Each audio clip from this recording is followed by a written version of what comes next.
कोल्हापूरच्या माधुरीला वनतारामध्येच का नेलं? त्याच्यासाठी ह्या उद्योगपतींनी काय काय कारनामे केले पहा. माधुरी नावाची एक 33 वर्षाची हत्तीण कोल्हापूरचं जैन मठ तिची काळजी घेत होतं. पेटा नावाचे एक ॲनिमल राईट्स ऑर्गनायझेशन आहे, जिचं असं म्हणणं होतं की ह्या ठिकाणी माधुरीचा छळ होतो, तिला साखळदंडाने बांधण्यात येतं, तिची मेंटल आणि फिजिकल हेल्थ खराब आहे, म्हणून तिला चांगल्या ठिकाणी शिफ्ट करण्यात यावं. लोकांना असं विचारलं की त्या ठिकाणी तिला साखळदंडाने बांधलं होतं का, तर लोकांनी येस सांगितलंय. कारण की मधल्या काळामध्ये तिचा महावत सोडून गेला होता, तिची देखभाल करायला कोणीही नव्हतं. तेव्हा सेफ्टी म्हणून तिला साखळांनी बांधलेलं होतं. तेव्हा राजू शेट्टी यांनी फॉरेस्ट डिपार्टमेंटला पत्र लिहून हे सांगितलं होतं की तिची काळजी करण्याची व्यवस्था करावी, कारण महावत नाही आहे. 6 महिन्यापर्यंत या पत्राला कोणीच काहीही उत्तर दिलेलं नाही आहे. त्याच्यानंतर नवीन महावत मिळाला आणि नंदिनीची माधुरीची परत एकदा चांगली काळजी घेणं सुरू झालं.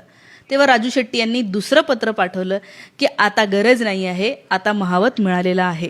पेटाकडून हे दुसरं पत्र गहाळ झालं आणि पेटा असं सांगतं की राजू शेट्टीच आम्हाला म्हणले होते की तुम्ही व्यवस्था करा, म्हणून आम्ही करतोय. 6 महिने तुम्ही लक्ष नाही दिलं, लक्ष नाही, ॲक्च्युली 7 वर्ष झाल्याच्या नंतर वनताराला घेऊन जायचं म्हणताय. तेव्हा याच्यामध्ये निश्चितच काळबेरं आहे.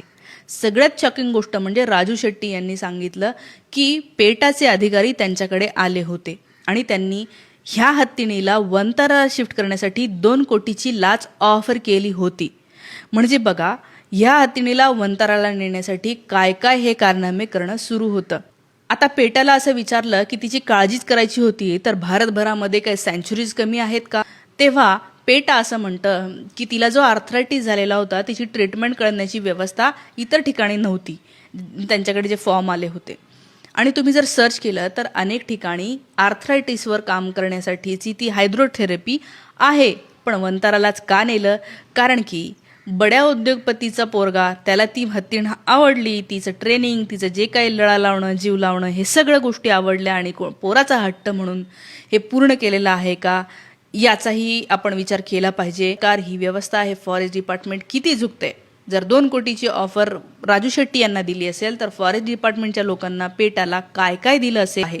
याशिवाय ह्या वनताराला फक्त हेच नाही, फॉरेस्टमधले म्हणजे जे रिझर्व्ह फॉरेस्ट आहे तिथले सुद्धा हत्ती महाराष्ट्रातले काही वर्षांपूर्वी नेलेले आहेत. या हत्तींची देखभाल करण्यासाठी आपल्या खिशातले करोडो रुपये खर्च केले गेलेले आहेत. या हत्तींची वाढ झाल्याच्या नंतर, ते मोठे झाल्याच्या नंतर त्यांना वनताराला नेण्यात येतं. या अनंत अंबानीच्या लग्नामध्ये पण अनेक हत्ती मिरवलेले होते. तेव्हा पेटा जे म्हणते की मिरवणूक काढली जाते, तेव्हा अनंत अंबानीच्या लग्नामध्ये हे जे हत्तीचा वापर झाला ते पेटाला का दिसत नाही, हाही प्रश्न